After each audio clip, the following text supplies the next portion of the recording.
ശക്തമായ ചൂടുള്ള സമയമാണ്. ആരോഗ്യമുള്ളവൻ പോലും തളർന്നു വീഴുന്ന സമയം. അതുകൊണ്ട് ആരോഗ്യത്തെ നിലനിർത്താൻ വേണ്ടി നമ്മൾ വെള്ളം കുടിക്കണം. മറ്റുള്ളവർക്ക് വെള്ളം കൊടുക്കുന്ന ശീലവും വേണം.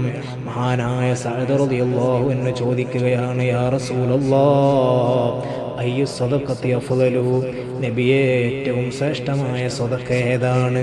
നബി തങ്ങൾ പറഞ്ഞു, സഖിയുൽ മാ, അത് വെള്ളം കൊടുക്കലാണ് മോനെ. മനുഷ്യർക്ക് മാത്രമല്ല, മനുഷ്യേതര ജീവികൾക്കും നമ്മൾ വെള്ളം കൊടുക്കണം. കേട്ടിട്ടില്ലേ നിങ്ങൾ, ദാഹിച്ചു വലഞ്ഞ നായക്ക് വെള്ളം കൊടുത്ത കാരണം കൊണ്ട് സ്വർഗം നേടിയ മനുഷ്യനെ പറ്റി ഇമാം ബുഖാരി രേഖപ്പെടുത്തുന്നുണ്ട്.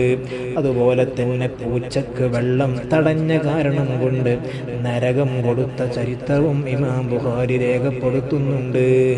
അതുകൊണ്ട് ഈ സമയങ്ങളിൽ ജീവികളോട് കരുണ കാണിക്കുക.